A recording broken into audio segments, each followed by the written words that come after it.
$20,000 a year, $50,000, $100,000, $250,000, $1 million a year. Most people think money only changes what you can buy. But that's not what money really changes. Money changes how you wake up in the morning, how often you check your bank account, how safe you feel, how far into the future you can think. And eventually, it even changes the kinds of problems you have, because every income level creates a completely different version of life, a different routine, a different mindset, different fears, different relationships, different expectations. So let's follow the same person through different income levels and see what actually changes as more money enters his life. $20,000 a year. Life here feels small, not because the person lacks ambition, but because survival consumes almost all mental energy. The mornings start early, usually too early. The apartment is tiny, the walls are thin, the furniture is cheap, the fridge is mostly empty, and every day begins with the same routine, checking the bank balance before doing almost anything else. Can I afford groceries this week? Can I pay rent on time? What happens if something breaks? At this level, small problems feel dangerous. A flat tire, a medical bill, a broken phone, a missed paycheck. Any one of them can completely destroy the month. And that constant pressure slowly changes people. They stop thinking long-term. Retirement feels imaginary. Investing feels unrealistic. Buying a house feels impossible. The future shrinks into survival. Just make it through this week, then the next one, then the next paycheck. And the worst part isn't always the lack of money. It's the exhaustion. The kind of exhaustion that comes from constantly calculating. Calculating prices. Calculating bills. Calculating whether saying yes to dinner with friends is financially irresponsible. Even free time stops feeling free. Because financial stress quietly follows people everywhere. At work, at home, at night in bed.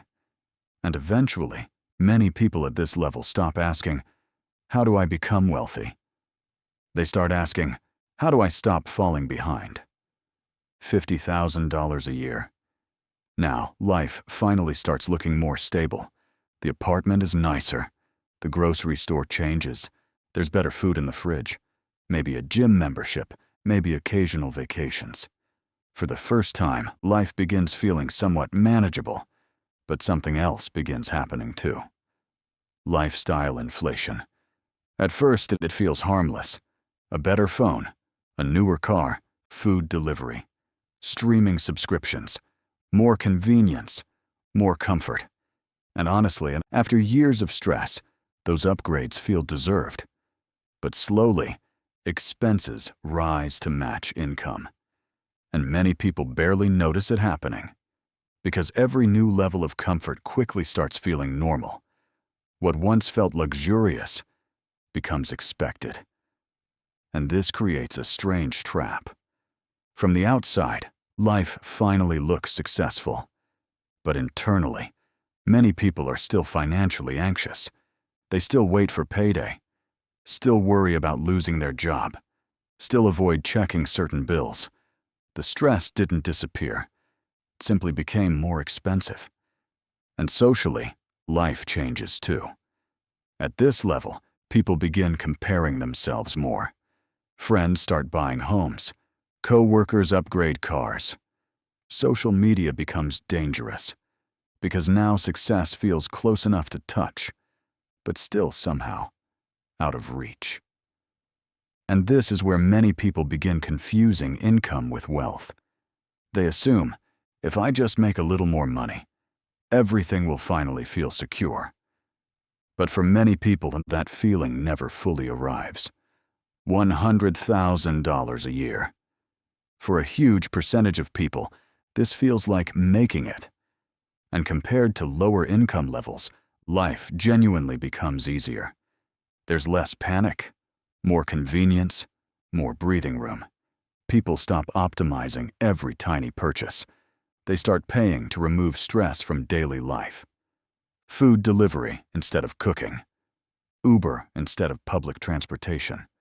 A better neighborhood. Private health care. Faster services. More comfort. More time. And this is where money begins buying something extremely valuable: mental space. For the first time, people can think beyond immediate survival.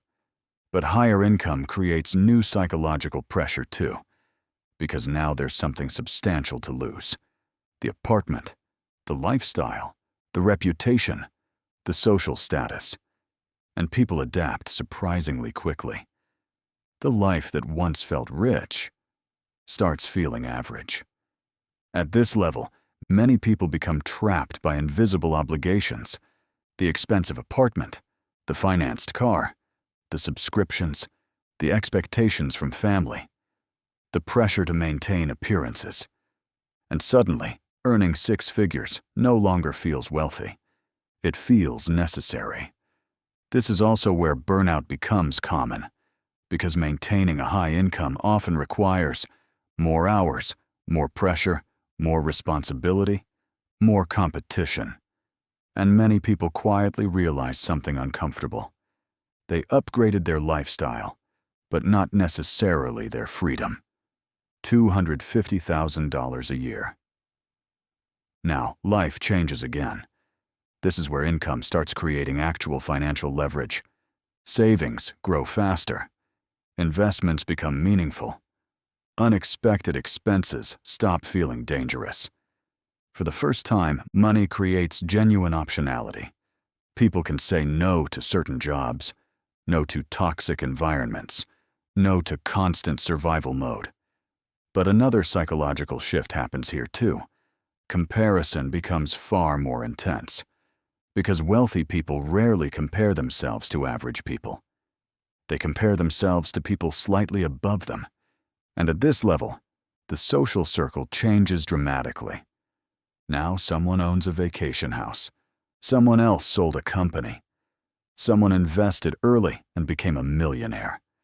And strangely, $250,000 can start feeling ordinary, even though most people once viewed this income as unimaginable. This is where many people discover wealth is deeply relative. No matter how high people climb, there's almost always another level above them: $1 million a year. Most people imagine this level as the finish line, the end of stress, the end of anxiety, the beginning of freedom. And yes, many problems do disappear. Money now buys privacy, time, mobility, connections, opportunity, and control. But control creates a new fear: the fear of losing everything. Because once people build an expensive life, they become emotionally attached to maintaining it. And the higher someone climbs, the harder falling feels. At this level, many wealthy people become obsessed with preservation, protecting assets, protecting investments, protecting status, protecting lifestyle. And ironically, many become more financially cautious than ever before, because they now understand something most people don't. Making money and keeping money are completely different skills.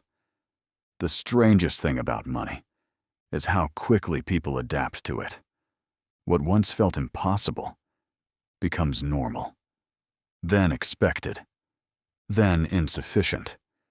And this is why so many people spend their entire lives chasing the next number, believing the next raise, the next milestone, the next income level will finally create peace. But money changes lifestyle much faster than it changes psychology. And no matter how much people earn, most eventually discover the same uncomfortable truth: the feeling of enough is much harder to reach than the number itself.